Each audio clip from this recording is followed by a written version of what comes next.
Thumbnail आरो टाइटेलखौथ' नुखाबायानो थ' नोंथांमोननिसिम आं मोनसे आपडेट भिडिअ लानानै फैदो थ' भिडिअखौ जोबजासिननायाबा बुजिनाय नङा आरोना थ' फार्स्टआवनो नोंथांमोना बे भिडिअ क्लिपखौ खोनासंना लाग्रोबानो जाबाय मा बुंखो थ' बिदिब्ला एसे नायना लादो।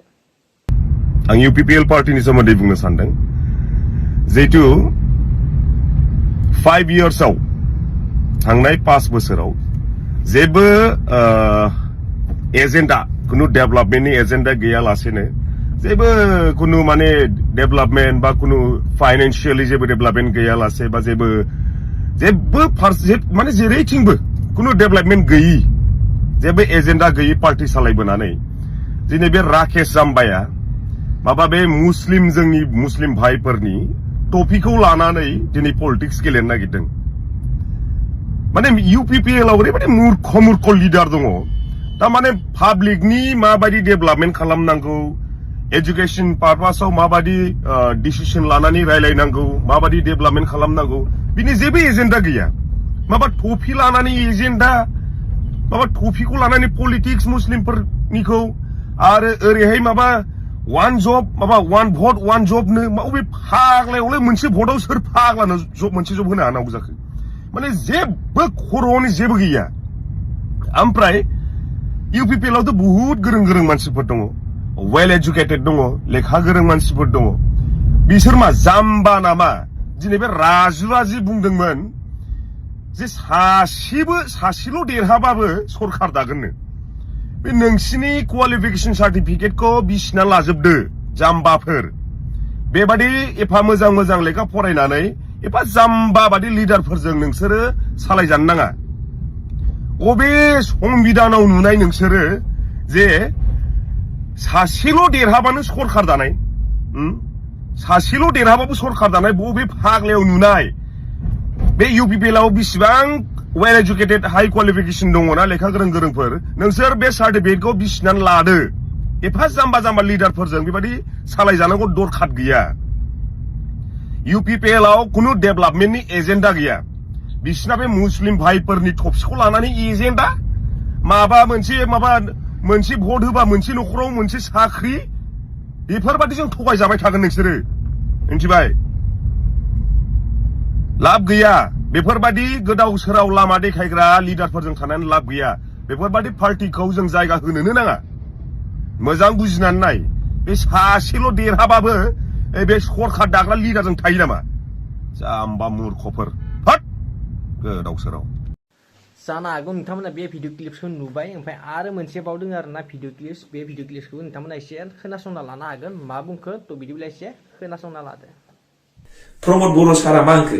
बै समाव बिटिआर गरम एग्रिमेन्ट जाब्ला पिस एकर्ड जाबा मा होनदों थाल दं? आखरे जुदि बिटिआर एकर्डनि दफाफोरा मावफुंजायाब्ला आङो बुंदों आसामनि सासे केबिनेट मिनिस्टारखौ आं नोंनि सिथ्लायाव सुइसाइड जाफैगोन होननानै मा स्पिच मा भाषण लाखिनाय जाखो बेलाय मिडियायाव ससियेल मिडियायाव रायजोनि सिगाङाव बिदि जायो नामा? माबा मोनसे बेखौलाय जोङो जोंनि शर्ट फिल्मनि डायलगफ्रावसो होयोना बे थख्राया होमब्ला सोरना ओरैहाय गरला बिदि जाबाय बबे दफाया दा मावफुंजाखै? आसल दफाफ्रानो मावफुंजानांगौ दङ बाखि थाबाय होननानै जोंना मिस्टार दिपेन बर' सारानो बुंबाय थांनाय मासाव ससियेल मिडियायाव जों मावफुंजायाबो धरना होबावगोनलायनो दासो 5 बोसोर उन्दुना थानानै हेलौ UPPL सापर्टार नोंथांमोन स्पिचआ बिदि जायो मा लजिकजों होनखो? बेखौ जोङो जोंनि शर्ट फिल्मनि गान आवलाफ्रासो बाहायोना बिदिखौलाय बबे दफाफ्रा मावफुंजाखै?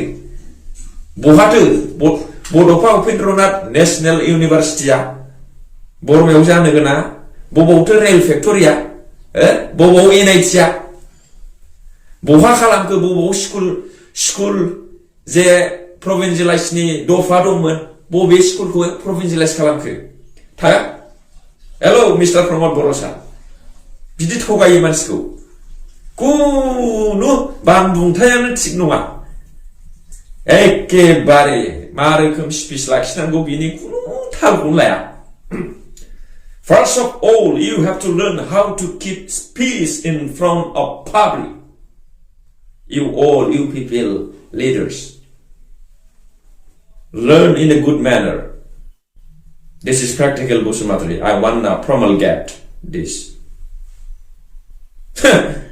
आंनासो थख्राया खालिनो बिदि नङा आरो थांनाय बोसोराव बिटिसि इलेक्शननि सिगां मा जादों ओरैहाय डक्टर हेमन्त बिश्व शर्मा सारजोंथ' खेल लाजाया जाबाय दिल्लीयाव आबसुनि नेताफोर दिपेन बर' सार खोरोमदाव औवारि सार खनेन्द्र बसुमतारी सारखौ जोंना प्रमद बर' सारा लांफायै नरेन्द्र मदिखौ लोगो हमैलाय अमित शाहखौ लोगो हमैलाय एखेबारे जेरैखिजाया जों सरकार दानांगौ बा बिबार नैसिनि गिदिर बिबार प्लास्टिकनि बिबार लायै मान बावैबाय थादों बिसोरबा नरेन्द्र मदि सार अमित शाह साराबा मा होनहरबाय बेबा बेखौनो लानानै जोंना राजु कुमार नार्जारी सार दाङरियाया ओरैबायदि होनबाय स्पिचआव जों मोनसेल' सिट देरहाबाबो सरकार दागोन मा लजिक बेलाय बबे दुनियाव मोनसेल' सिट देरहानानै सरकार दानो हाफेरखो बिदि जायो स्पिचआ बे स्पिच जादों बे मोनसे पाब्लिक गेदारिंआव बुंजाग्रा राव नामा बेखौलाय जोङो जोंनि शर्ट फिल्मनि आलबां जालबां कमेडि साइसआवसो बुङोना बेफोर बुंजायो नामा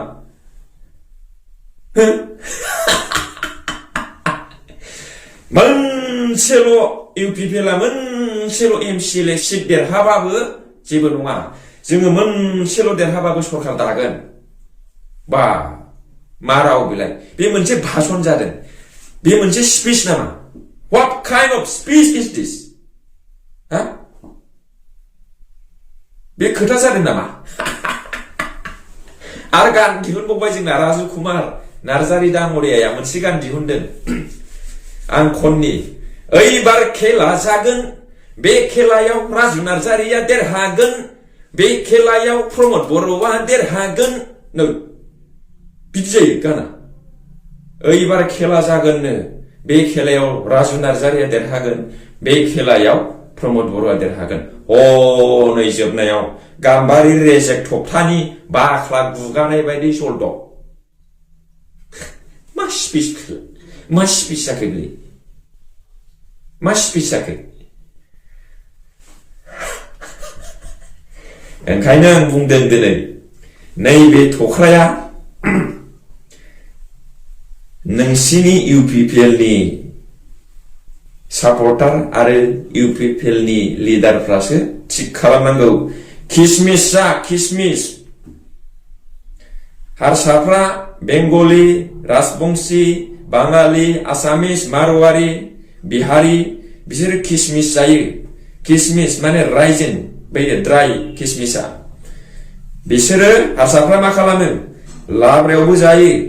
दालियावबो जायो ओरैनोबो जायो प्रसादावबो जायो प्रसाद जे फुजायाव होयोना किसमिसखौ बे किसमिसाव मोनसे पावार दं गोसोखांनो हानाय सानखांनो हानाय सानबोलावरिखौ बाराय होयो आरोखि बे किसमिसा बेखायनो हारसाफ्रा बे किसमिस राइजिन बेखौ जायो इउपिपिएलनि नेताफ्रा किसमिस जाजोबनांगौ दले बिदा बिटिआर नोंथांमोन नोंसिनि जेसेबांनाखि इउपिपिएलनि आईटी सेलफोर दङ गासिबो किसमिस जानांगौ किसमिसा देहाखौबो स्ट्रं लाखियो नैबे सोरलाब सोरथाब मोदोम फिसा जानो हागौ आंनि देहाया बिराद स्ट्रं सिङाव थाल दं आंनि ब्रेनाल' स्ट्रं नङा देहायाबो सिङाव इन्जिननिफ्राय लानानै गासिबो स्ट्रं एभरिथिं इज ओके पारफेक्ट बे भिडिअ क्लिप्सखौबो नुखाबायानो नोंथांमोना आरो बांसिनानो फेसबुकखौहाय नुदों ओमफ्राय आरो मोनसे बावदों आरोना बे भिडिअखौबो एसे खोनासंना लादो मा बुंखो थ' बिदिब्ला एसे नायदो सनकार्जि बिथाङा जे बुंदों जोंनि इउपिपिएल पार्टियाव थ' हमना ला इउपिपिएलनि दैदेनगिरिफोर लिडारफोर राजु कुमार नार्जारी सार आरो प्रमद बर'मोननाव गुन गैयानो सोलोंथाइनि गुन गैया आरो बिथाङा ओरैबायदि लाजिथाव फंसे बाथ्राखौ बुंदों जे जायफ्रा दिनै इउपिपिएल पार्टीनि दैदेनगिरिफोर दङ बे सोलोंथाइ सार्टिफिकेट इडुकेसन सार्टिफिकेटखौ बिसिनानै गारजोबनांगौनो बाप रे बाबा बे बाथ्राखौ नोंथांमोना रायजोफोरा नर्मेल होननानै सानगोन बे बाथ्राया साधारन जागोन ना थ' जन कार्जिया दिनै गावखौ बिपिएफनि जितु पावारखौ लानानै ओरैबायदि दुगा ओरैबायदि देरगानाय गावखौ जुदि पार्टीखौ लानानै गभर्नमेन्टआव थानायखौ लानानै जुदि इसेबां देरगानाय दंब्ला सोरबा दैदेनगिरि गुबुन पार्टीनि सायाव इसेबां गाज्रि सोदोब बाहायनानै मानो जाम्बाफोरखौ बखिनो गोनां जाखो नों जुदि जन कार्जिया जुदि सासे इसेबां गियानि सुबुंब्ला इसेबां जुदि साननो गोरों जुदि सासे व्यक्तिब्ला थ' इउपिपिएलनि माखासे जायफोरा लेखा रोङि जाम्बा मानसिफोरखौ दुसिनो मानो गोनांथि जाखो जन कार्जि बिथाङा मोनथिया जे मानसिनि समा बयहाबो सानसे सफैयो बयहाबो सम सफैयो दिनै जेनदों गाबोन देरहागोन दिनै जेनदों गाबोन देरहागोन आरो देरहानाया सानफ्रामबो नङा देरहाया अराय समनि थाखाय नङा जेननायाबो अरायनि थाखाय नङा थ' नंगौ इउपिपिएल पार्टीया थांनाय इलेक्सनाव जेनदों नाथाय इउपिपिएल पार्टीया इलेक्सनावसो जेनदों पार्टीया जेनाखै पार्टीया थैनानै थाङाखै पार्टीया दासिमबो गोथाङैनो दं जास्ट खालि इलेक्सनावल'सो जेनदों पार्टीया दासिमबो गोथाङै दं दासिमबो गोख्रोङै दं आरो जेब्लासिम राजखान्थियारि गोहोआ थागोन राजखान्थियारि मोनथाया थागोन संबिधाना थागोन अब्लासिम पलिटिक्स हिसाबै इउपिपिएल पार्टीया गोथाङैनो थागोन थांनानै थागोन नाथाय बे बाथ्राया सैथो जे इउपिपिएल पार्टीया बिपिएफनि बायदि गावनि हारिखौ फाननानै गावनि बिथाखौ जासिनानै गावनि जि राजखान्थियारि मोनथायखौ जासिनानै गावनि अधिकारखौ जासिनानै पलिटिक्स गेलेग्रा इलेक्सन बिग्रा थाखानि लबाव बा गादिनि लबाव पावारनि लबाव मालायनो गावनि बिथाखौ जासिग्रा नङा एसटि लागे ना माथि पाट्टा लागे एसटि आगर लागे ना माथि पाट्टा आगर लागे होननानै बेफोरबायदि जासिनानै पलिटिक्स गेलेग्रा इउपिपिएल पार्टीया नङा इउपिपिएल पार्टीया सैथो साननायजों सैथो फोरमायनायजों राजनितिखौ गेलेयो रायजो राजाफोरनि सिगाङाव थारैनो जुदि थांनाय जितु एसटिनि जि दावराव जादोंमोन बेवहाय बर' फरायसा आफाद आरो ट्राइबेल संघआ थारैनो जुदि हेंथा होआमोनब्ला दिनैहालागै एसटिआ जाखांनायनि उनाव दिनै बर'नि जितु राजखान्थियारि मोनथाय बे धंस जासिगौमोन बे बाथ्राखौ दिनै जन कार्जि बिथांमोना बुजिया खालि बिसोरनिया सानो जे गाव पार्टीयाव दङ नालाय गावनि देरगानायखौ लानानै गावनि दुगानायखौ लानानै रायजोफोरनि सिगाङाव फोरमायनानै जे गावखौ माने सापर्ट खालामगोन नाथाय बे नङा दिनै जन कार्जिमोन बायदिया गावनि जुदि देरहानायखौ लानानै गावनि दादागिरिखौ लानानै रायजोफोरनि सिगाङाव सोरखौबा लिडारखौ जाम्बा थाम्बा होननानै रायदोंब्ला बिनिसाय आरो देरसिन मूर्खसिन जाम्बाया जन कार्जिमोन बायदियासो जागोन मानोना सासे गियानि सुबुङा सोरबा जाम्बा मानसिखौ दुसिया सोरबा रोङि मानसिखौ सासे गियानि सुबुङा दुसिया फोरोंनोसो नाजायो जाम्बा मानसिखौ मोनथियै मानसिखौ रोङि मानसिखौ गियान होनोसो नाजायो फोरोंनोसो नाजायो नाथाय दुसिनो नाजाया समा बयहाबो फैयो बयहाबो सम सफैयो दिनै जेनदों गाबोन देरहागोन देरहानाया अराय सम नङा जेननायाबो अराय सम नङा बे भिडिअखौथ' नुखाबायानो नोंथांमोना ओमफ्राय आरो मोनसे बावदों आरोना बे भिडिअखौ एसे नायना लादो मा बुंखो खोनासंदो आरोना जन कार्जियाल'सो ब्लेक ससमा गाननो हायो नामा जों हाया जों हाया जागायजेननिसै नैबे ब्लेक ससमादो आंबो दिनै जन कार्जिया आरो मोनसे भिडिअ लाबोबावबाय लोगोफोर जा भाइरेल जागासिनो इउपिपिएल बिपिएफ बिपिपिएफ इउपिपिएल बिपिएफ खालामगासिनो बिथाङा एकदम बर' हारिखौ चित्तेर पेत्तेर खालामनो नायगासिनो आरोना खालि इउपिपिएल बिपिएफल' आरो बिनो ना एकदम बर'फोरखौ माने एकदम खौसे जाहोला बिथाङा एकदम बुहुम बिखा गावसालां बर'फोरा खौसे जाना नाङा बिदि आरोना माबा जन कार्जिनि खुराङा भिडिअखौ एसे नायना ला बे इउपिपिएलआव बेसेबां वेल एजुकेटेड हाई क्वालिफिकेशन दङना लेखा गोरोंफोर नोंसोर बे सार्टिफिकेटखौ बिसिनानै लादो